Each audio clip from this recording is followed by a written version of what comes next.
nothing, Conot, Conot. Conot. And you begin by really looking at the way how people are named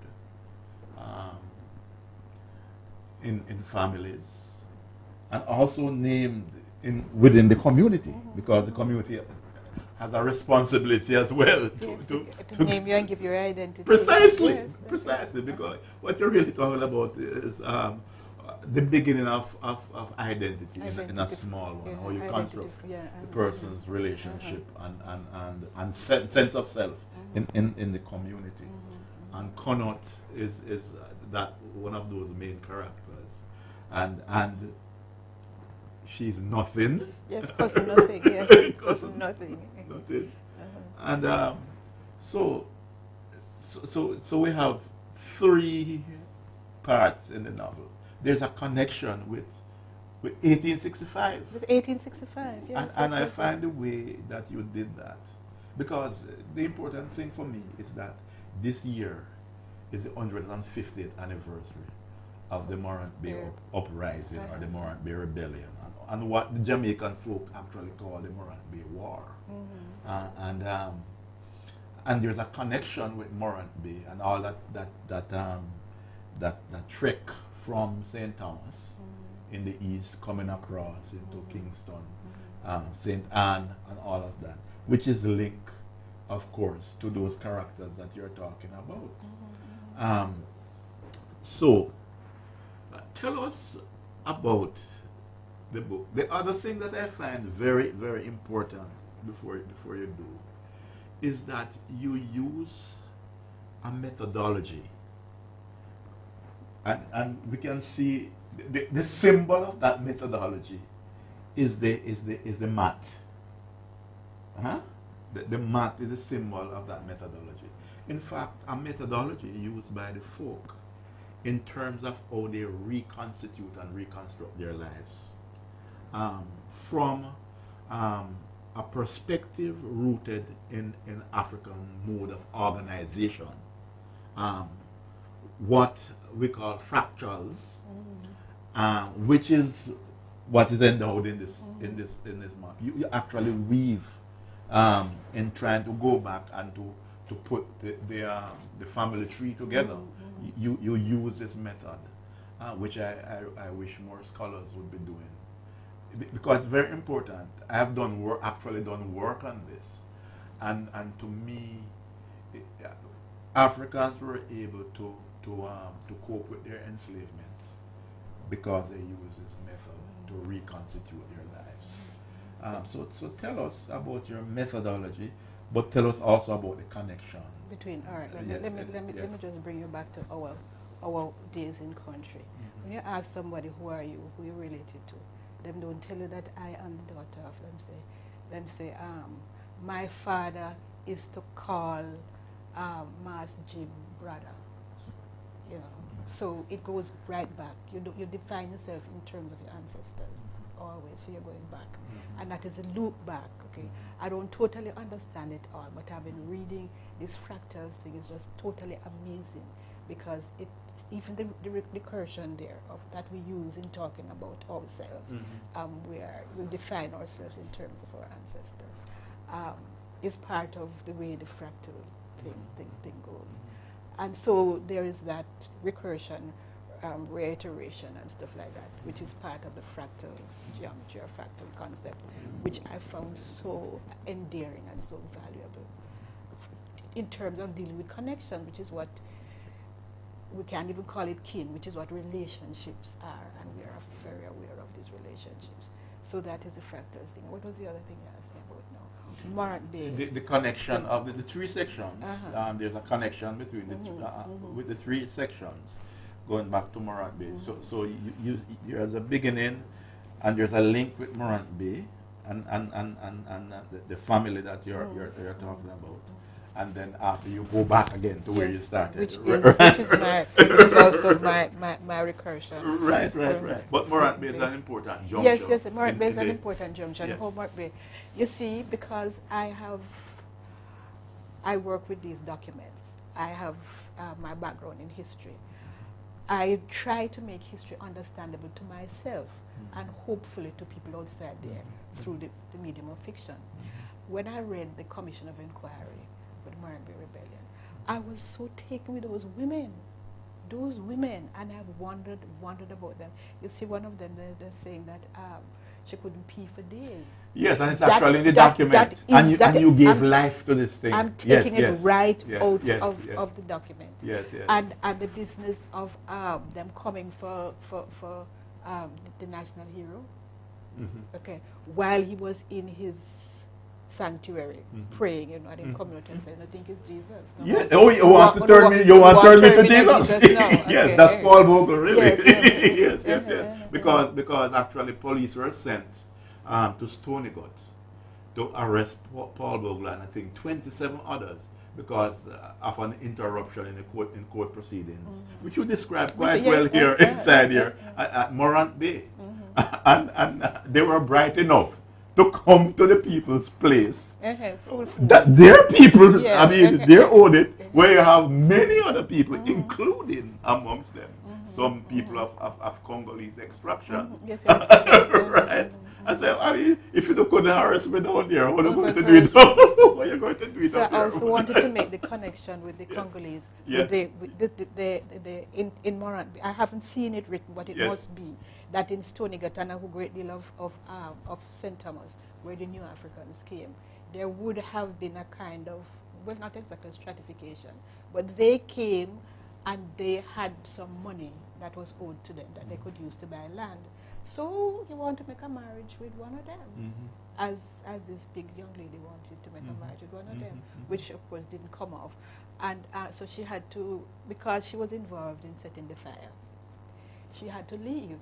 She was raped by a Maroon? Yes, she was raped, but she had to leave because, as they told her in Kingston when she reached the tabernacle, that they write down her name, so she had to change her name. Okay, which is, and this name business I wanted also, you see there, the name business, the name and who you related to, no really even matter. You can give yourself a name as she did. She gave themselves a name, okay, which of course makes it difficult for those of us who are doing orthodox genealogy to track down. Right. So yes, to track down. Okay, so that is how Morant Bay come in. I had to do something about Morant Bay because I am hoping that when people read this, they will understand some more about Morant Bay, and Morant Bay will be part of what they know about. In fact, when I began reading the Morant Bay section, I said, boy, this could be a play. Somebody could dramatize that part of it. I mean, it's really... Well, hopefully. Yeah. Boy, that Morant Bay thing really took me, you know. And the little ways in which women were hurt. The rape is a big one, but I'm talking about you take away her tick, whatever her tick is, and say, black women are supposed to have that. In fact, what happened is that women, for example, were beaten, not because they were involved necessarily in what took place, but because of some past grievance with men. Right? There's a case, for example, in which this woman was beaten up by this man because this man is having a sexual relation with her. She wanted more than that. But he's a brown man. This is really straight out. He's a brown man. And then with Morant Bay and with martial law, she was taken and beaten as a pulp. Because the way they put it, she tried to tie this man.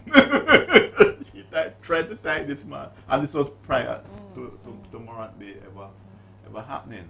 But of course, women played a significant role in what took place in Morant Bay on October 11, 1865. So I'm glad that you made that connection.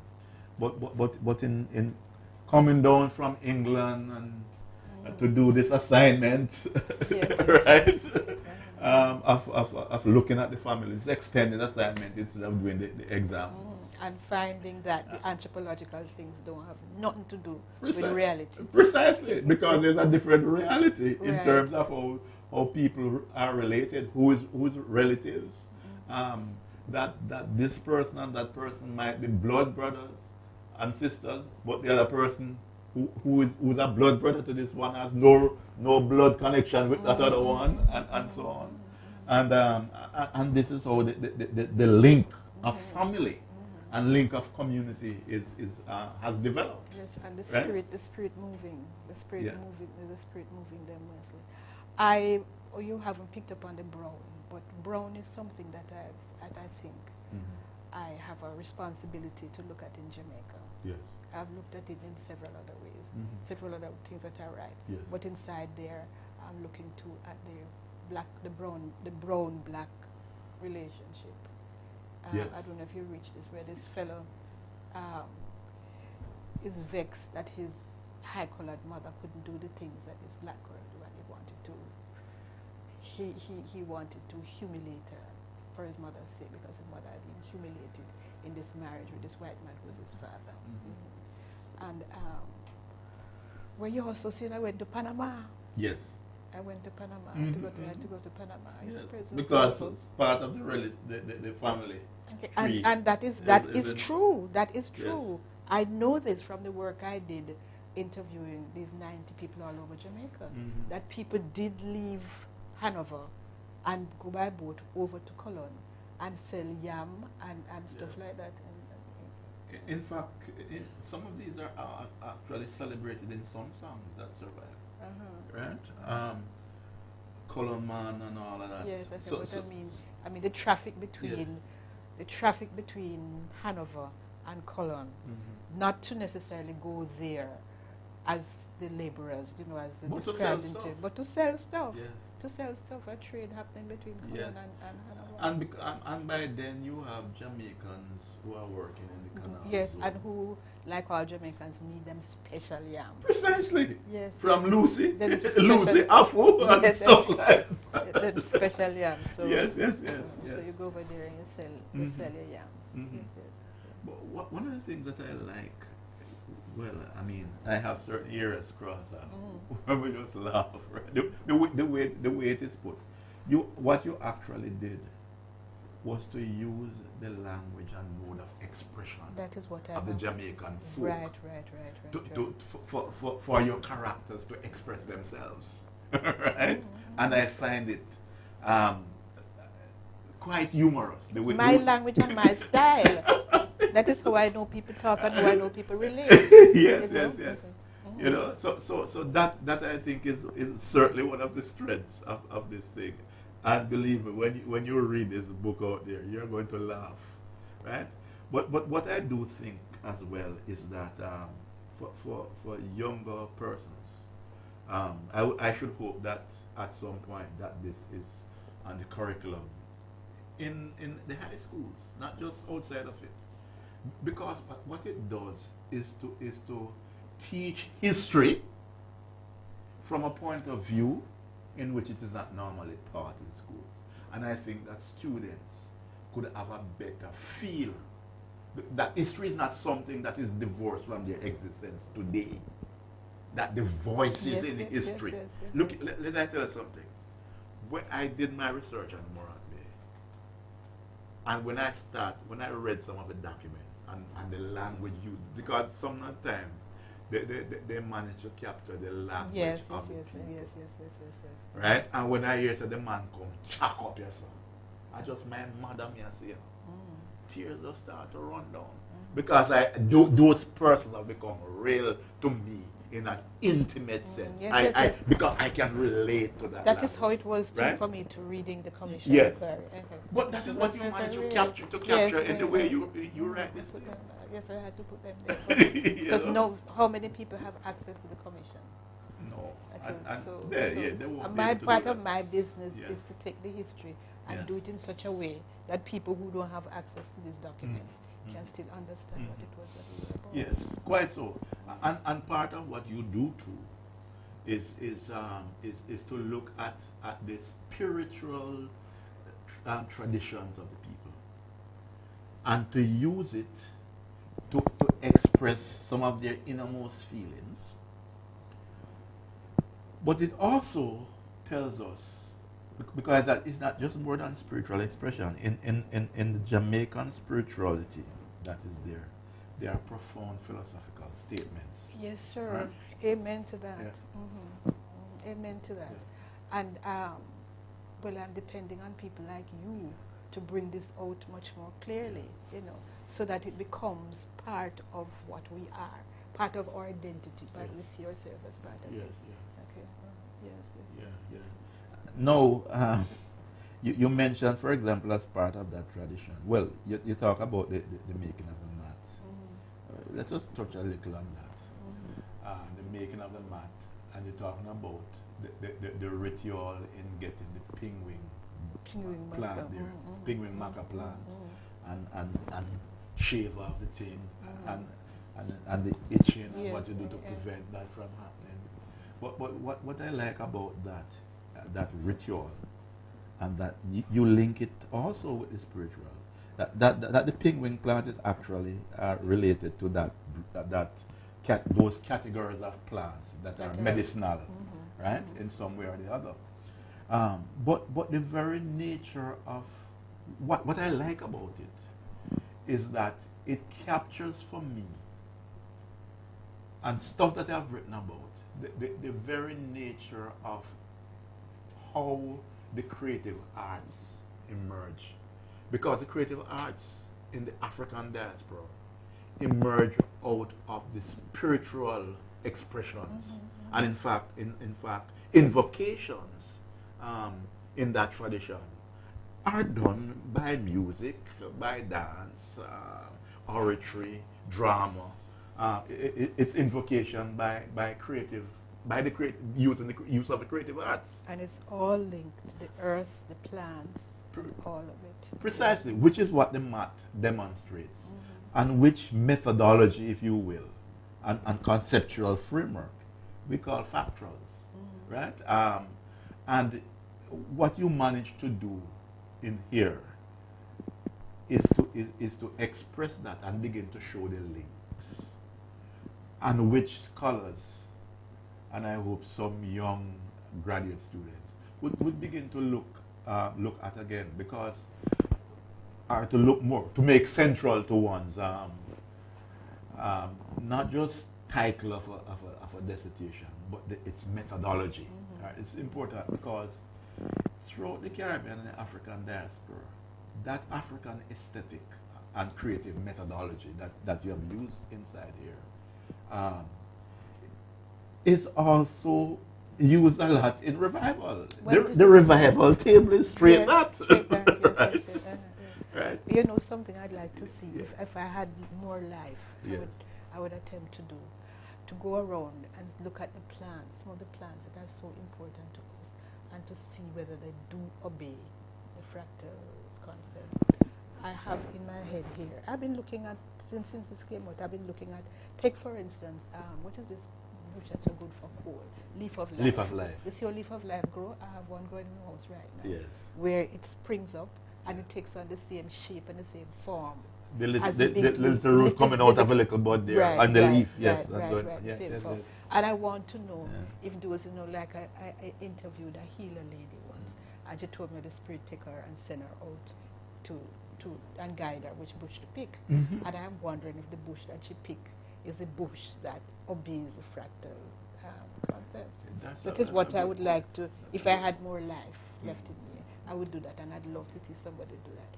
I'm imagining, I haven't got a chance to see it yet, I'm imagining the ganja plant, and I'm seeing it, and it looks to me in my mind's eye as if it does obey the fractals. You know, it seems so to me as well. And it branches off, and it is the same thing. Yes. Every branch is the same thing. Okay. Yes. I think it is. That's quite so. We know, you talk about, in the realm of the spirituality and the belief system, you talk about this man who was in this hut. Yeah. Dashin. Yes, the Dashin. And you explain, for example, how he might have come. Yes. Because the mom in pregnancy had a desire for having Dashin. Yes. And the farmer says, look, you must stop thief me something. or else you're not going to regret it because the Right, picnic right, will come. but Whatever, it will reveal itself. In the tradition of the Warner. And so said, so done. This boy was born and locked away. I have known other instances in my community. It is by accident that I know that this person lived in that house. Big man, was never been out, never been shown, never in public. And I didn't know of the existence. I went to the house and all of a sudden, a room opened that was not supposed to be open. And I saw the person. Right? And so Dasheen, called so called because of he took on the shape and properties of the Dasheen. You know how many people, this liver mark. Right. Yes. Desiring liver when the baby is right. Like Yes. Okay, so it's the same thing. We know that. We know how that goes. Yes. That the other non-human thing can just jump into the human anytime. Precisely. So yes. And that is what you were explaining here. But also you also describe with absolute care stuff that I do and can relate to as a boy growing up. A little boy. For example, you talk about the relationship of the boy with the girl and how they used to show certain parts to each other, which in my time happened. Right? People used to show you things, show stuff. And of course, showing sometimes lead to action. Yes. And with innocence that you describe here. And then the Mass Eustace caught them and said, look here, I go and talk. But if you don't want me to talk, you know what to do. Right? It's like when we used to say, we say something like that. He know. He know. Mass Eustace was saying he know. Yes. And of course, he got his. And the result was nothing. The birth of her. Nothing. And then the weight is revealed, like when she started going to school, the teacher already knows that, this man is the father. So it's confirmed. Is Eustace real name? That is hard, but we know how it's spelled. And if it is really Precisely. And like so many people poor nothing entered into the world with a variety of names. Yes. She have Reed, and she have Walker, and she have just about any name. Right, plus her pet name. Plus her pet name. Yes. Her pet name which wouldn't go away. Which would never change. For your pet name never goes away. Precisely. Right. Even when you get married. The pet name stays. Right. Yes. I think that and of course her experience in Mass Eustace in all her innocence. Saw this substance in her leg. And then realizing that she's not seeing what she used to see anymore. You know how many women are in this project which I did with the old people? Yeah. How many of them nobody told them anything about menstruation? Precisely. Nobody told them it's just buccal. Yes. Nobody told them anything. Right. Which is what you brought out in this book. I think I have made a lot of notes in here. Things I wrote birthday, coconut trees, which is a tradition. You plant a coconut tree. Yes, my grandmother did that for all her grandchildren. Right? And we all had our own coconut tree up at her yard. Absolutely. Since we were born, we had coconut tree, and we also had goats. Yes. Yeah, in fact, my mother used to say, okay, this is your tree, yes, take care of it. Yes. This is yours. Or the goat. Yes. Well, I took it to art because they actually after a while, get the butcher to kill my goat.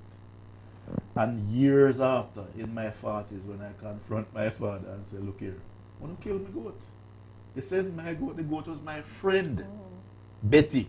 And you sell Betty to the butcher. I remember under my father's shop the night, crying and the goat licking my leg. I can still feel the sensation. He was absolutely shocked that I talk about what they did to my goat.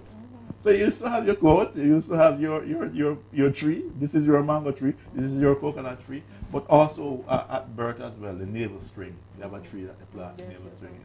Right? So and in fact, it's an important way to go today, at least from the standpoint of rituals. If we to deal with some of the problems of our environment, including planting trees, it's a tradition that we really should continue.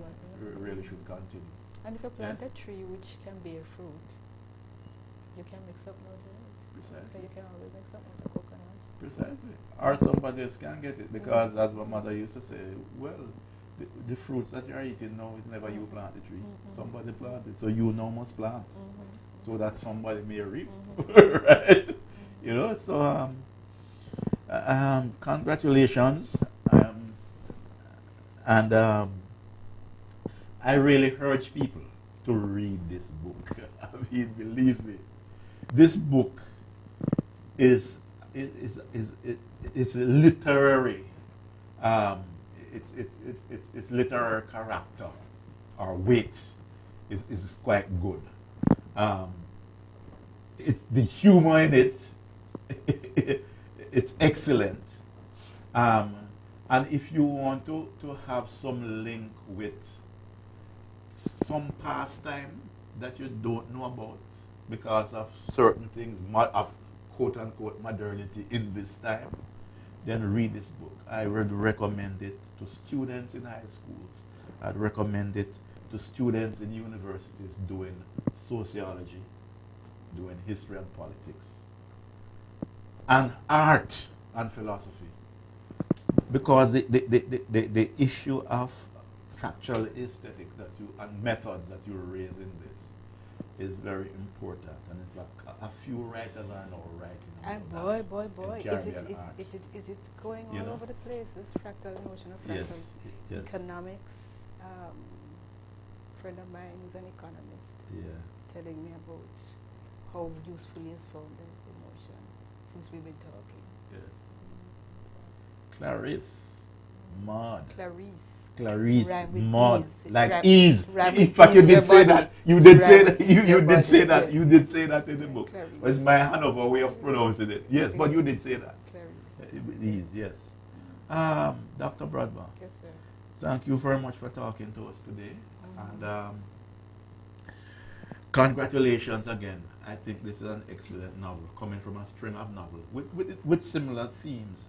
In fact, Mayal, for example, the concept of spirituality and the relationship between the world of the ancestors and the world of the living is very important. It is part of our existence and should become part of our philosophical tradition and the way we relate.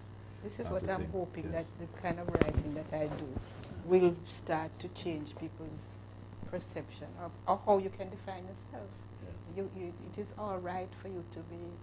It's all right for you to have a grandmother who was a revivalist. It is all right. You never hide that. Not only is it all right, it is very important, and you must go back now and look at what she had to teach you. It is the kind of thing I would like to. Thank you very much.